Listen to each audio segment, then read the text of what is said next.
Well, welcome back, everybody, to your Money Path with Mike McGrath. I'm your host, Mike McGrath. Thanks for joining us again. I've got a couple wonderful guests today. I've got Aaron Voisin, the Director of Financial Planning with me here at EP Wealth Advisors, and Jennifer Lee is our Senior Financial Planner. We're going to talk about a number of things today, mostly focusing in on an initiative that we have as a firm called Women in Investing. The idea of the show really is to get people more aware and inspire them to be better with and make better decisions about money. We're joined by a couple people who have done that themselves and are helping a lot of our clients do the same. So I want to welcome you guys to the show. Thanks for coming. Thanks. Thank you. And I think where I wanted to start is rather than try to read through your resume, is to let you kind of tell your story. Because part of our story today is we know in our industry, right, we're trying to get more women involved, inspire them to be involved professionally, hopefully, but even if it wasn't their profession, to feel more confident and comfortable with some of these matters, right? So we go back a couple generations, and that was just not the case. So it's a big shift, a big movement. You guys have been a big part of that. So, but I think it starts with where you guys came from in your story and how that lends itself to where you are today with the firm. So I'll kind of go around here. So I'll start with you, Jennifer. So how did you get involved in the industry, and what kind of inspired you to do so? Sure. So when I graduated from college, it was in the middle of the recession. I don't think I quite realized even what that term was or what that meant at the time. But what I did realize that I was a college graduate from I think a decent school. Mike might think otherwise. But Something about Bruins, I don't know, something. A decent college graduate, regardless, that was having a hard time finding a job. And that is what didn't make sense to me. I would say shortly after, I kind of realized that a lot of people had made some financial mistakes in life that made me really scared, and I didn't want to make the same mistakes they did. And so I tried to find a way to better educate myself. So soon after, I didn't have a car at the time, so I had very long bus rides to work, I would say, every day. No job, no car, right? No, no job, no car, exactly. So I listened to NPR a lot, and I heard about the Certified Financial Planning program through the radio show, and I was like, oh, this sounds really cool. And soon after, I discovered that UCLA Extension had courses that taught you about personal finance. And I was like, sure, let me go take a class. And so I just started taking classes, and everything I learned, I was like, why doesn't everyone know this? I still think that today. Anything that I learned today that I'm just like, wow, people should know about this, learn about this. It's not, and I was just so enthused when I found out that I could actually make money doing this. It was even better. I like to tell people one of my favorite games when I was a kid is playing Monopoly. Mm-hmm. So I definitely love money, and I can even get advice on it and make money. So I was very excited to hear about that. Right. And that's pretty much how I got into the profession. That's interesting. So you had this experience where it was not something you were brought up with in terms of your college, like your degree. And for those that didn't know, I know a lot of people know our firm, but Jennifer's actually a professional cellist. So that was your academic background a lot, yes. Right? So, and although math and music are very much aligned when you get into music theory, I'll give you that. But it was a complete shift for you. This wasn't sort of that's similar to what I learned. I studied accounting or something. Right. This was really, you learned from scratch. And I suppose kind of a double-edged sword, right? The one thing is you don't have any wrong information to unlearn or bad habits to unlearn, but at the same time, you're starting from scratch. Yes. So, yes, definitely. And so now you've built up to the point where you're giving sophisticated advice to people who, like you said, you're surprised they don't know this themselves. Yes, definitely. So, and then Aaron, I know you're from Chicago originally. Yep. So what brought you here to California, but also into the industry? So what brought me to California is always a fun story to tell, and it's a true story. I have a letter that proves it. But the price is right is actually what brought me to California. Really? I was homesick from school when I was in 4th grade, and there was a contestant on the show from San Diego State University because they always used to wear their hooded sweatshirts. Oh, right. And I don't know if it was the fever or what it was, but my mom came up to the bedroom, and I was like, Mom, I'm going to San Diego for college. And she was kind of like, okay, whatever. You know, it's fourth grade. What does she know? And it stuck with me up until then. So I went through high school and I kept with that mentality. Like, I'm going to go to California for college. And I had never even been to California. So we did the whole tour, came out to California, visited all the schools. I did go to San Diego State to look at it and said, okay, this is way too big. My high school is 199 kids total. Oh my gosh. San Diego State would have been way too much for me. So we went over to the University of San Diego, and I fell in love. And I said, this is my school. This is where I'm meant to be.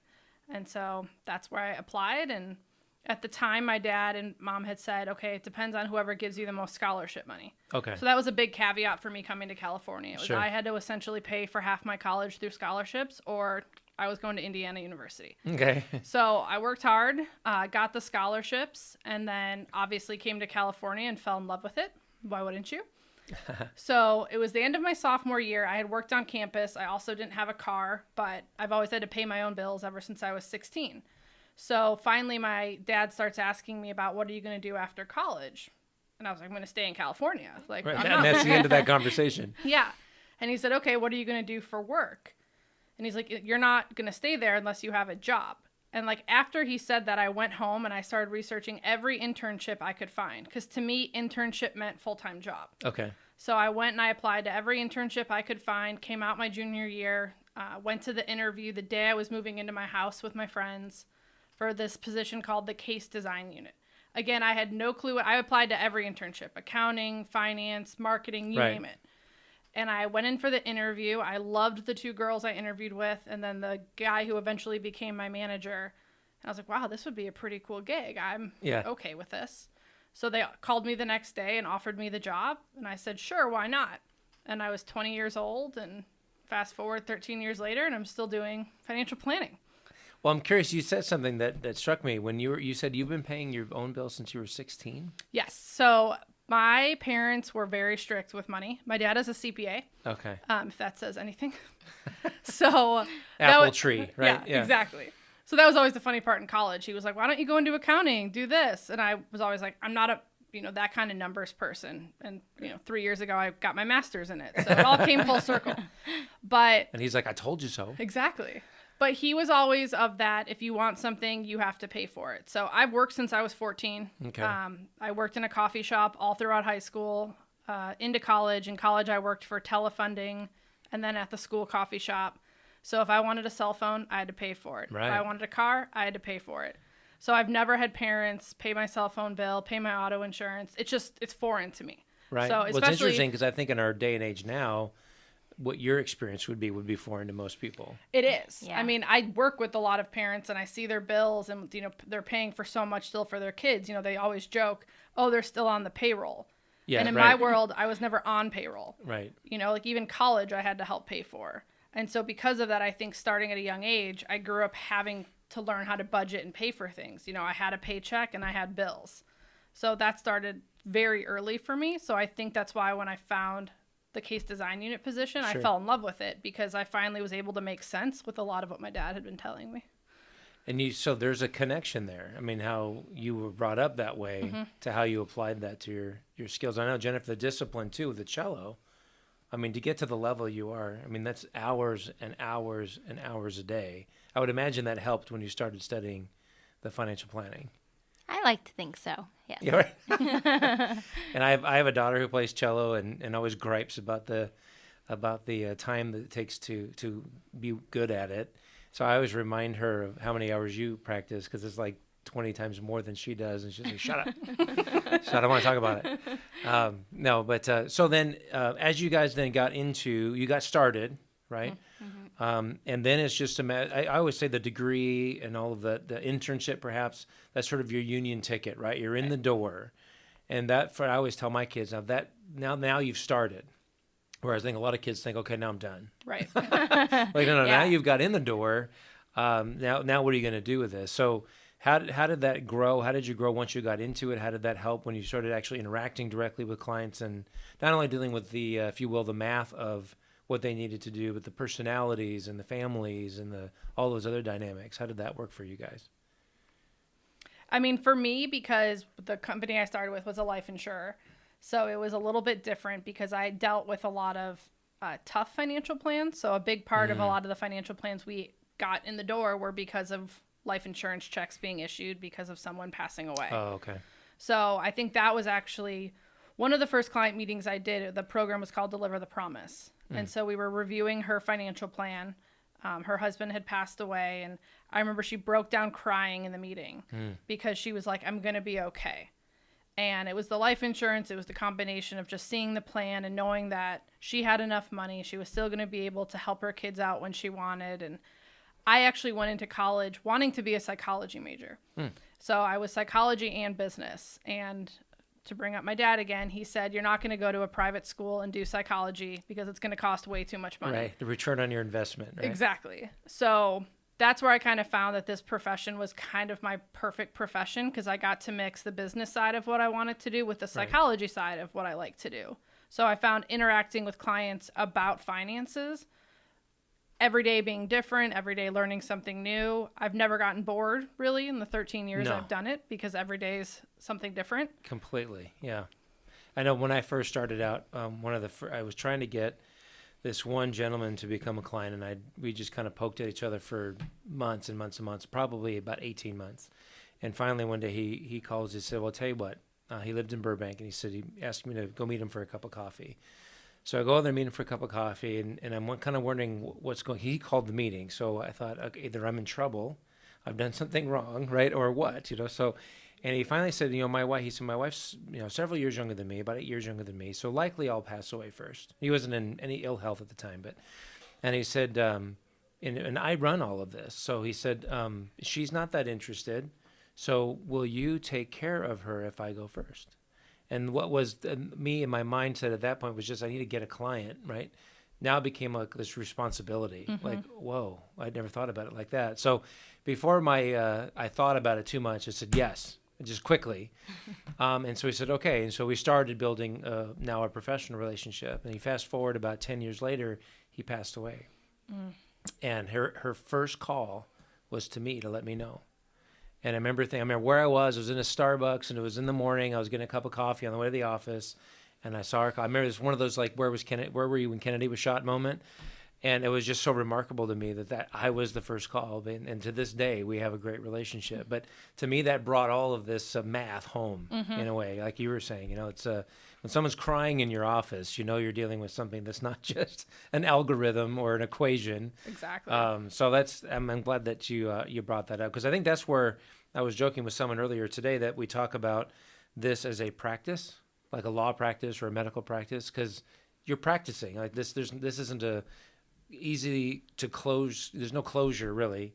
There's always something to do or something to think about or something to reassess. And so I think that's if we have that mindset, it goes a long way. So you guys developed and you've risen to ranks obviously within the firm. And Erin, I mean, you guys are both going to Chicago for the FPA conference next week. You're speaking on a national panel, or more than one, right? Is there two? I'll be on a panel or kind of a discussion the following week. Okay. So we're talking national presence. So you guys are like the ones that I would think I have a daughter in high school and a daughter who's in college. You're the ones I'm saying, look, if you want to be in this business, go. That's who you want to look at, right? So, and I know you're red here, but my point is, I mean, as you bring this to the firm's now goal of helping, it's not just women, right? It's kids more broadly, right? And you guys have been in high schools, have been in junior high schools, but tell us more about kind of what sparked that idea and what the issues really are.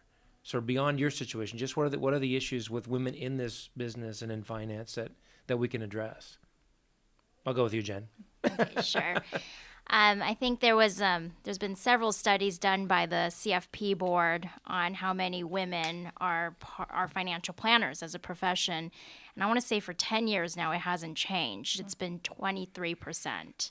So it's been pretty stagnant for a long time. And I think even less of that percentage are they minority people. So I think one of the big reasons we brought the Women's Initiative to light, especially when Erin started with EP a couple years ago, is this fact that there's not very much financial awareness in itself. One of the biggest problems is, kind of going back to my own history, is that financial literacy isn't taught in high school or college. Right. And so, which makes, in a lot of sense, no sense, because everybody has to deal with money. We live in a capitalistic society. We're not bartering here, so it makes no sense that is not taught as importantly as math, English, science, etc. So I think that's one of the biggest reasons to bring this initiative, is just to bring financial awareness, and also to introduce women, especially, be like, there is a profession out there for you that you can take. Right. Mm-hmm. And how is it, what do you guys think the keys are to sort of inspiring that, especially in young girls, but in kids in general, but women? Because if it stays, I'm sure we can conjecture why that number has not moved, but and you're welcome to conjecture. But how do we get into that, or behind that, if you will, and kind of move that needle? A lot of it just falls back on, unfortunately, tradition still exists. And in households, it's thought of as the man is the person in charge of finances. The woman's going to stay home and take care of the kids. And that's a lot of what we talk about, is the maternity, kind of penalty that you might face, because women are taking time off to have take care of the kids. So they're taking time away from their career. And so actually, like, a big push that the CFP board's doing is a career changer push, because there's obviously bringing women into the profession right away. Right out of college, yeah, that sort of doing thing. internship, coming into it. But it's also finding those women who maybe did sales for a long time in a different industry, or were teachers and just need something new that has flexibility. And so I think that's what this profession can provide, especially like working moms, is a great option to build, a great business, have income, have flexibility, be at your kids' sports games, doctor's appointments. Right. Yeah, I think the promise of this business has always been, and maybe you're right, it's more of a promise historically to men, but the idea that you can have the flexibility, you're sort of your own boss, right? So you can do that.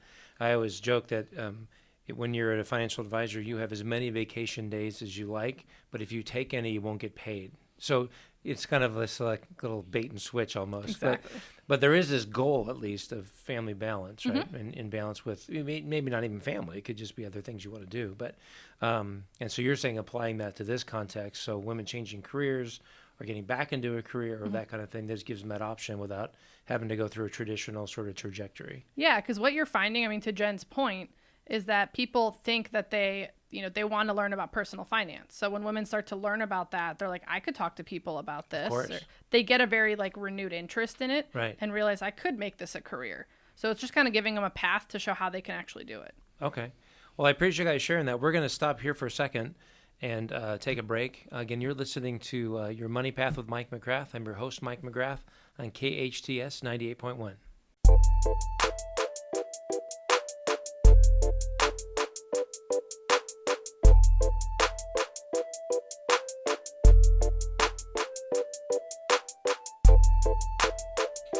Welcome back, everyone, to Your Money Path with Mike McGrath. This is your host, Mike McGrath. I am here still with Aaron Voisin and Jennifer Lee, our Director of Financial Planning and Senior Financial Planner, DP Wealth Advisors. We've been talking just about their stories, but also how those stories sort of inspired and integrated into a push, which is really broadly in the industry, fair point, but as a push within EP Wealth Advisors to inspire and educate women with the goal and hope they'll get involved more in the industry going forward.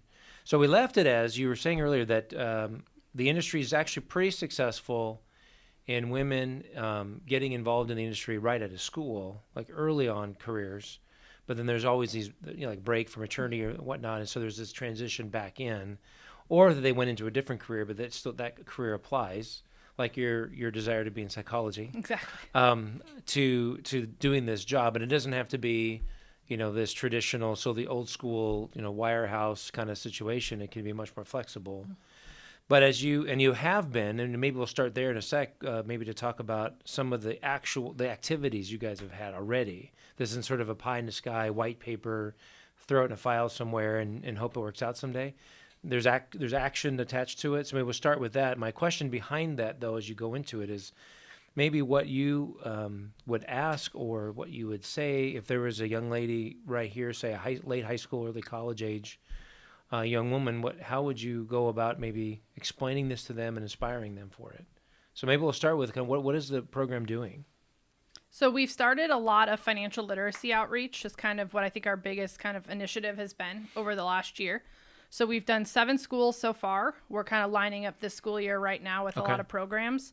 And really it's just going into we've done anywhere from first grade through high school. And it's talking about financial literacy. So everything from budgeting to credit to just basic investing. And then at the end, we talk about careers. And we talk about careers in the industry, not only as it relates to being an advisor or financial planner, but even in marketing or compliance or operations, just how much the financial services industry can actually provide to you as a career, no matter what your interest is. It doesn't necessarily have to be numbers to actually provide you a pretty healthy career. So, it's been fun to go into the schools. We've done a couple. We're actually in talks with a program to do it specifically just to female in high school. But I would say, I guess the advice I would give, and it always goes back to a quote that I always reference, is you cannot be what you cannot see. So that's why I like going into the schools and showing them, hey, females are actually doing this. Look we're coming in here. We're talking to you about this career. We love it. We've made it something. So just kind of don't be afraid. Dabble in the waters. Take advantage of opportunities as they exist. It's kind of why we started our high school externship program, which we rolled out this past summer. Was to allow high schoolers just to come in and get a glimpse of what this industry is all about. And for specifically the females to see, is this something I think I could pursue, so that they go into college a little more targeted to do a financial planning program, graduate, and come into the industry pretty ready to go. That's great. What about you, Jenna? You've been part of some of these things and at least writing them and being a part of it. Yeah, I would say one of the first things I started off as soon as I got my CFP was the pro bono program through Financial Planning Day. So there's a financial planning month, in case those of you who have never heard of it. It's the month of October, so we're perfect timing right now. But basically all across the country, the month of October at various public libraries, probably there's one in your local city, will have a financial planning day, and it's completely free. It's completely no strings attached. Actually, we're not allowed to you can't take anyone's information anyway. But the point is to bring awareness to the general public. So it's not really about, I think a lot of people are afraid to see a financial planner. Well, I've had a few clients tell me, one, because it feels like pulling teeth, and I had one this week tell me it was like passing a kidney stone. So both painful. Both painful. But beyond that, I think a lot of people think it's only for wealthy people, and that's not true. I think if my best advice to any woman, especially who's coming into the career, or their first career, is it doesn't matter what you decide to do, you want to take ownership and control of your finances. I think the stereotype often lends us to think the man or somebody else, maybe your parents, should be helping you take care of your finances, and that can lead you down a dangerous line. I think if you can take control of your own finances, you will ensure your own success. And be in control, because what happens to that person? If they're not there for you anymore? Then you're kind of lost. And I think that's where and we've seen that generationally, right? Yes. So and that's why I said earlier, going back a couple of generations, that wasn't just a stereotype. That was probably, by and large, the reality. I'm thinking of the greatest generation, for example. And so men generally don't live as long, right? So statistically, you have more widows than widowers. And the widows, oftentimes, they have that sort of lost look in their eyes, like, I have not done any of this stuff. And a lot of times they don't even talk about it, right? That's also a generational thing. So they don't talk to their kids about it either. So no one knows what's going on except the person who's passed. So it kind of creates a bit of a mess sometimes. But so you're trying to fortify them and build them up in their confidence. But you're talking someone now who's, in their 70s or 80s. Well, now that generation be in their 90s. That's a long habit to break, right? So this, in a sense, kind of breaks that habit a little bit. And from the ground up, you're built up. And And I would say, going back to the idea of young men as well, there's, for other reasons, I found just kind of a lack of willingness to take responsibility of anything. So the idea that you can, your message is you can be responsible, and I would add that you need to be responsible. Yes. And sometimes I think it's the industry's fault. We make it sound like a root canal, and it sometimes can get complicated, as we all know. But the communication of it and the concepts of it aren't that complicated, right? We were talking in a previous show about the idea, if you want to lose weight, we know it's not complicated, right? You eat less and exercise more. In this case, you can spend less and make more. It's not simple. It's simple, but it's hard to do. Exactly. Yeah. But I think that's oftentimes where we come in, right? Is to kind of be the coach sometimes, but to come in to say, like a personal trainer would, saying, look, if you follow this program, these are the results you're going to have, and then to kind of keep you there. So I think that's great that we can get that in there. Now, I guess the hope would be to expand that reach into more high schools, junior high schools. Have we done colleges? We're starting to kind of think about college, just because we're looking at the local programs that actually have, financial planning programs to say, hey, we're here, we could offer internships or whatnot. High school is kind of where we're focusing right now, just because that's kind of where you're entering that time of your life where you're going to be independent, kind of on your own, maybe for the first time, dealing with student loans, dealing with bills, rent, all that good stuff. So making sure that you're kind of prepared and aware of what you need to start thinking about. And one slide we always show is the power of investing. So just like if you start at age 25, it's like $143 to show like how much it would take to be a millionaire. Right. And so when you show someone that number in high school, like we tend to see these gasps or these eyes light up. Yeah. Because in their minds, they're like, I could probably find $143 a month and make this happen. Right. So I always like to focus on that slide because I think it shows them just, how to make little, changes to their finances could actually make them a millionaire, which is a pretty powerful word for people to think about. Well, because, they have so much, barring, an accident or something, they have so much time on their hands, right? When you're talking to someone in their 50s or 60s, they'd have some time on their hands, but not as much. So that's such a powerful tool. So I remember, speaking of eyes wide open, thinking when you were talking, Aaron, of a story with you and me, Jennifer, with a client whose daughter wanted to go to college, right? And there was such an eye-opening experience, right? So she says, I want to go to these top schools. And so she's gone to this really high-end private high school and the whole bit. So she thinks she's in. And the first thing I thought was great was Jennifer was very gracious about it, but in so many words said, you're probably not going to get into these schools with your grade point average. And she's like, excuse me?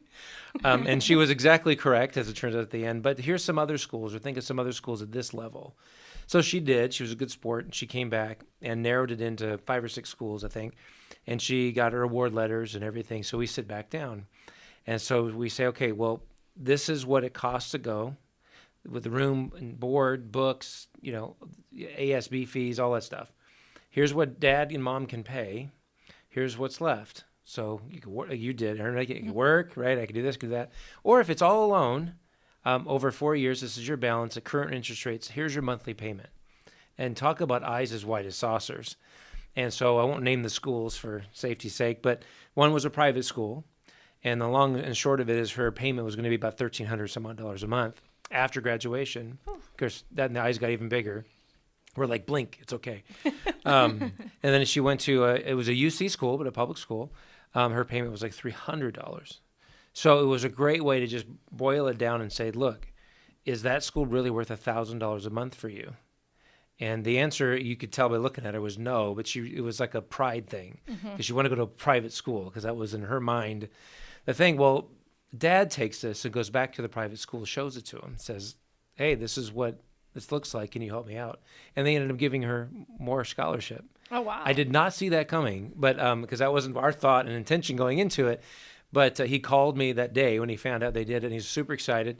Then he calls me the day that she's leaving for school. And it was a really great story, but it was a great illustration sitting down with her. And she says, oh, because in the past, even in this posh private school, they don't have any classes on personal finance. No one's walked through that from soup to nuts. And I think once you've done that a million times like we have, it's so like common sense, right? Like you're saying, why doesn't everybody know this? Because just because you've done it a lot. And to them, that was just such a, rock up the forehead kind of experience. So it ended up being a really positive one.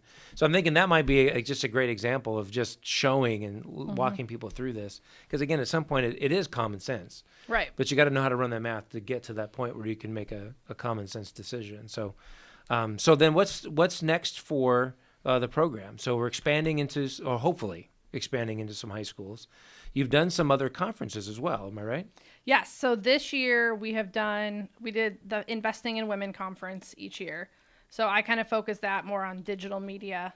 Also talking a little bit about our women's initiative was a big one. And that's kind of been the push kind of out there in the industry, and why we're kind of getting some recognition for this is just because we are building a pretty robust women's initiative. So financial literacy is just a part of it. Right. But we're also expanding into career paths and mentorship programs at EP for our women. Okay. Doing charity outreach. So we just did Ronald McDonald House a few weeks ago, which was really fun. Our pretty big ones. And then a lot of it is just enhancing the client experience for our female clients as well. Helping educate all of our advisors on just how to interact with female clients. Again, this is a male-dominated industry. And if the male or female are sitting there, just by nature of the way people are, you tend to kind of just, the male will talk to the male, and sometimes it just happens that way. Right. So it's just learning to make sure you're asking them the right questions, not in a condescending manner, in a manner that kind of just shows hey, are you a part of the conversation? Right. Did you get what we just talked about? And we find that some conversations, the female is the person of the finance of the, more and they more, know everything. You have to almost untrain yourself sometimes because you're so used to it, getting back a couple generations, what it's like, and it's unconscious. Exactly. So that's a great point. So, a lot of it is just going to be furthering, education. We try to do 2 events a year for our female clients, prospects, and centers of influence. So the one we just did was actually finding local firms around us that have women's initiatives. Because what we're finding is that so many firms are now starting these. And so we actually have a client at EP who started Raytheon's women's initiative. So huge company. It's now an international employee resource group is what they call it. Okay. And she was the founding member of it. Wow. And on the panel, she goes, it started as simply because I had female engineers coming to me asking if they could wear nail polish to the office. And I just... Really? Yeah. Wow. And I realized that they just didn't have an outlet to ask these questions. And so the other 3 panelists that were on there all kind of echoed the same thing. It was just finding that safe space for women to start having conversations that are very specific to them, their career paths, their goals, what they see happening at the firm, and maybe they don't have the confidence to go speak to management, but finding those women who can speak to management. So I think from my perspective, that's kind of what's been a big part of my role, is I can get in front of management and talk about things that are happening in the initiative to try and kind of promote change. Okay. It's interesting. I think there's a unique opportunity, too, for women growing in this field. I had earlier this year, but a recent client interaction, a husband and wife. The husband's kind of really passive, can hardly get him to come to a meeting. And she's pretty engaged. And we were just doing a review, and she had shared with me that they're fighting over money.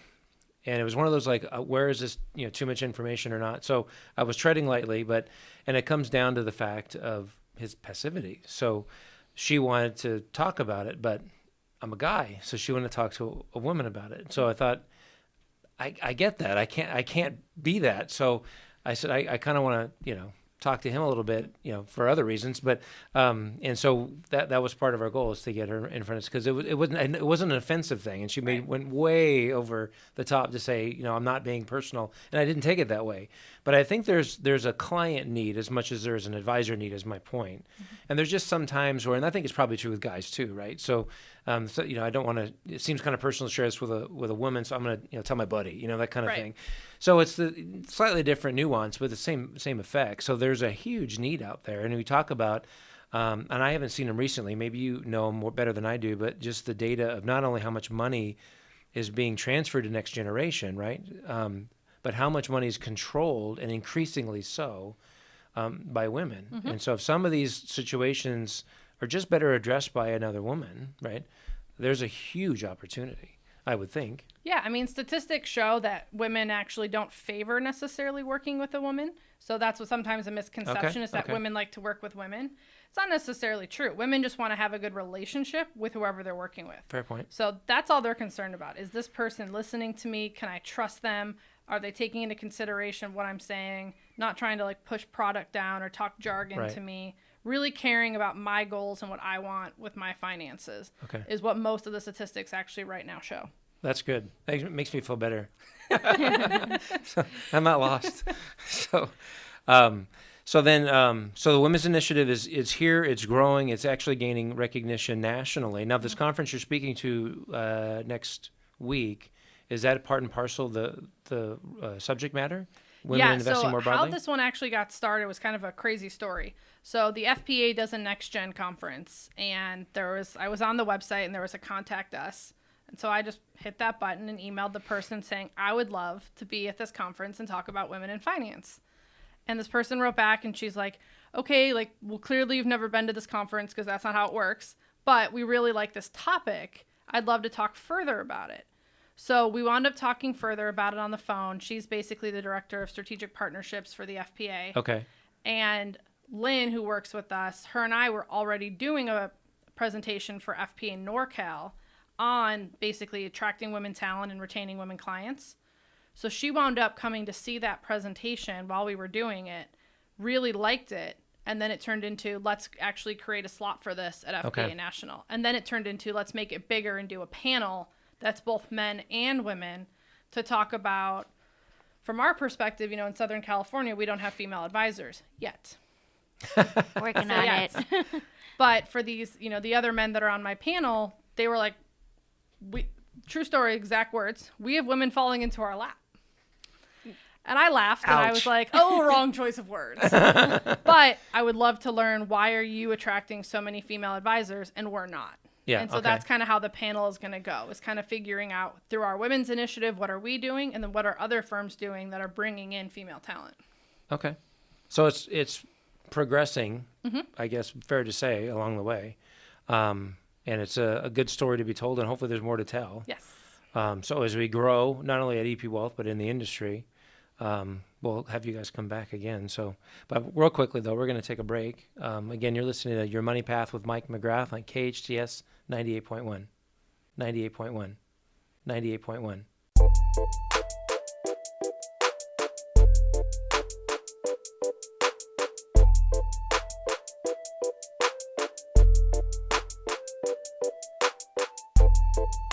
Welcome back again to Your Money Path with Mike McGrath. This is your host, Mike McGrath. As we kind of wrap up our hour here, I wanted to kind of build on our guest presence here today, Aaron and Jennifer, and thank you guys for coming. Because in the past shows, we've had 80-year-olds and we've had 20-year-olds coming out of college. We've had people from different walks of life. I've had local politicians and community leaders to people who started nonprofit organizations and business owners and the different likes. And whether it's a gender or race or age or anything else, the idea was to really get a nice broad view of both guests, but also to reach those various audiences. Because I think my hope is, and this is I think true of the mission of EP, if we can help people make better decisions with their money, they're better husbands, fathers, mothers, friends, employers, employees, just because they're more financially sound. So that, and I always go back to a quote from Tim Moore. I always pronounce his name funny, but and he said, wealth management, in that term, he said, wealth equals enough. Doesn't necessarily mean more, although for some it does.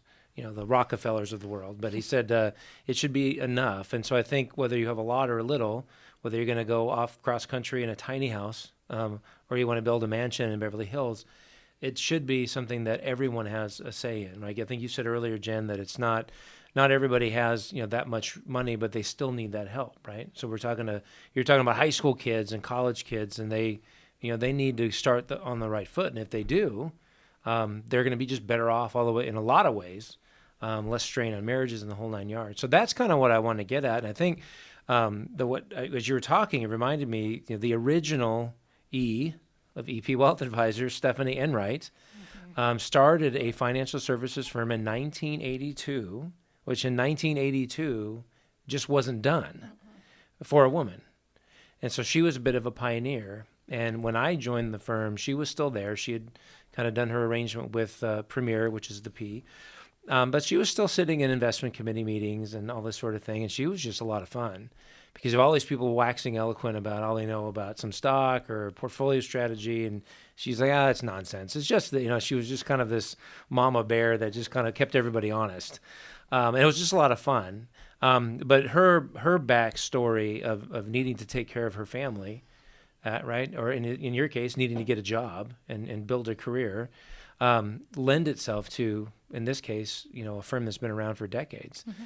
So I think there's something to be said where sometimes I think the world might overlook people because of age, old or young, right, or perhaps gender or anything else, is to not do that. I think we're all in the same boat here. We all want to make good decisions, whether it's how much we spend or how to pay off debt or how to insure things or whatever. I say avoid taxes. I hope the IRS isn't coming after me, but pay only your fair share. How's that? And not a penny more. But as we think of all those strategies, there's a lot of training that's required, and that's what you guys have gone through. And then when you get the training, you get to sit down in front of somebody. You kind of have to start over because now you have to apply it to the real world. I call it from academia to the street level, right? And that's a whole nother education.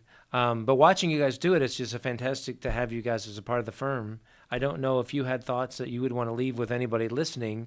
I'm thinking again of maybe thinking of a high school young woman. Hey, what are maybe 3 things that they should consider if they want to be in this career? I guess I think check it out. come and join some of our events. I think come and see what it's about. Maybe start with yourself. Just you can do simple budgeting with your little allowances or jobs that you're working at. There's so much information now on the internet. It's so easy to get better at this stuff. You just take a step forward and educate yourself. Would you have them study financial planning or accounting or finance, or would you start studying something else like psychology? I've always joked that I shouldn't have studied finance. I should have studied psychology to be in this business. Or would you say maybe fusing those 2 things together? Actually, I think to take a softer step, actually, we could talk about Patty Handy. She wrote a terrific book. That's right. That is designed exactly for high school kids and college age. So read that book. I think it's called Money 101. Yeah, I have copies if you want to. Such a fast read. I'm not even a reader. I'm not going to lie here. And I read it on an entire flight home one day. So It's a super easy read, great reference, and it just breaks down things that you're too afraid to ask other people because you're embarrassed. Oh, okay. I like that. How about you, Erin? Would you give any particular advice to someone in that age group? I mean, I think understanding that financial services, financial planning isn't all about numbers. So if you're a people person and you like dealing with people, this could be the best career you've ever had. And I think that's often a misconception is, I have to like the stock market. I have to like investments or want to crunch numbers all day. And I think you could argue as a financial advisor, yeah, you're doing a lot of that. Right. But mostly what you're doing is talking with people, helping them solve, problems, reach goals. So if you like helping people, this is actually a great career. Okay. I like that. I think we'll cut that here. I want to thank you guys for coming. Thank you for and having for telling us about Thank the you for Women's having us. Initiative and your stories. I hope to hear more. And for those of you who want more information on the Women's Initiative at EP Wealth Advisors, you can reach me at facebook.com/EP Wealth Advisors or at epwealth.com/Valencia. So again, that's it for me. This is Mike McGrath with Your Money Path with Mike McGrath on KHTS 98.1.